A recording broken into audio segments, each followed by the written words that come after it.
नमस्ते प्यारे बच्चों, हमारी वर्कशीट नंबर 3 आ चुकी है। दिनांक है 13 अप्रैल। अपनी वर्कशीट का हम सुंदर राइटिंग में करेंगे। विषय आपका हिंदी। हम पंछी उन्मुक्त गगन की आज का हमारा टॉपिक है। कक्षा 7वीं है। यहाँ पे अपना नाम, यहाँ पे अपनी क्लास टीचर का नाम आप लोग लिख लेंगे। बच्चों, कोविड-19 के लॉकडाउन या तालाबंदी में घर के अंदर बंद होकर कैसा लगता है? ये तो अब आपको पता चल गया होगा कि कोविड-19 का लॉकडाउन कितना लंबा था, हमने कितना ज़्यादा झेला है उसे। यह तो आप जान ही गए होंगे।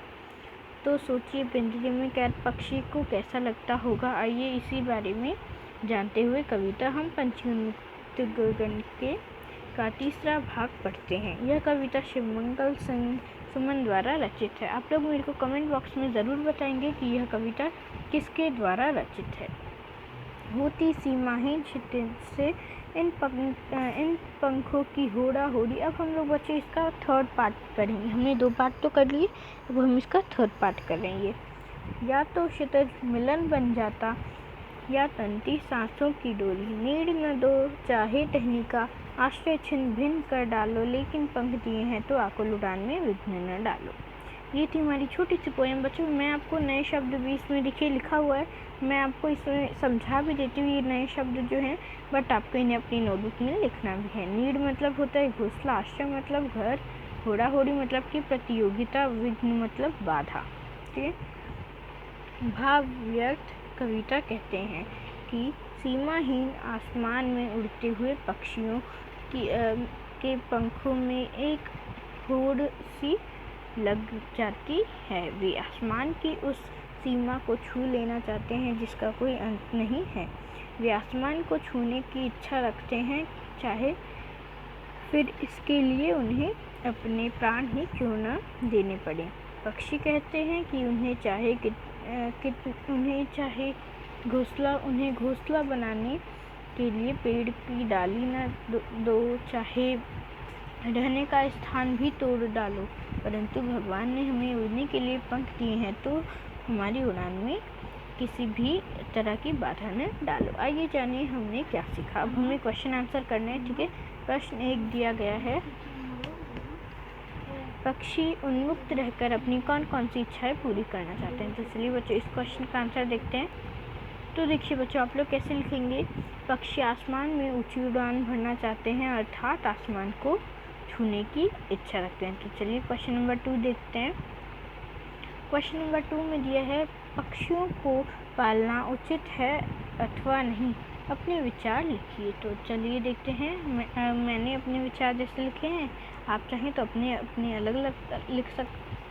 मैंने तो लिखा है, पक्षियों को पालना मेरे विचार में बिल्कुल भी उचित नहीं है, क्योंकि इससे पक्षियों को पिंजरे में कैद हो जाते हैं। पक्षियों को पिंजरे में कैद रहना अच्छा नहीं लगता, किसी को भी नहीं अच्छा लगता होगा, है ना। अब चलिए हम क्वेश्चन नंबर 3 देखते हैं। निम्नलिखित शब्दों से वाक्य बनाइए, जैसे घोंसला, प्रतियोगिता, बाधा और घर। तो चलिए इनसे हम वाक्य बनाते। तो देखिए बच्चों, आप लोग भी ऐसे लिख सकते हैं। तीसरे का है पहला पार्ट घोंसला। ठीक है, वहाँ एक घोंसला है। ठीक है, या फिर ये भी लिख सकते हैं कि मैंने इंडिया गेट में पेड़ के ऊपर घोंसला देखा और एटसेट्रा, आपको जो मन में है। ठीक है। सेकंड है प्रतियोगिता, मेरे स्कूल में कल प्रतियोगिता थी या फिर कल है। ठीक है। बाधा, हमें किसी के काम में बाधा नहीं डालनी चाहिए। घर, मेरा घर बहुत सुंदर है। ठीक है, तो ये सब आप कर लेंगे। चलिए अब हम क्वेश्चन नंबर 4 पढ़ते हैं। क्या आपकी जानकारी में किसी ने कभी पक्षी पाला है? कोई भी पक्षी कभी पाला है? उसकी देखरेख किस प्रकार की जाती होगी? लिखिए। अब चलिए हम लिखते हैं। मैंने तो लिखा है, आप भी अपने आसपास के साइड में जो रहता है जिसने ये पाला है उनका आप लिख सकते हैं। मैं भी लिख चुकी हूँ। चलिए मैं आपको अपना दिखा देती हूँ। तो देखिए कैसे लिखेंगे। हाँ, मेरी जानकारी में एक व्यक्ति हैं जिन्होंने पक्षियों को पाला है। यह उनकी बहुत देखरेख करते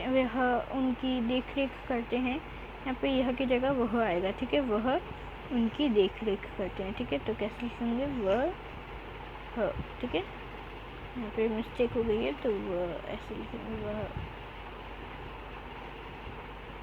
वह उनकी देख रेख करते हैं जैसा कि उन्हें अच्छा लगता है।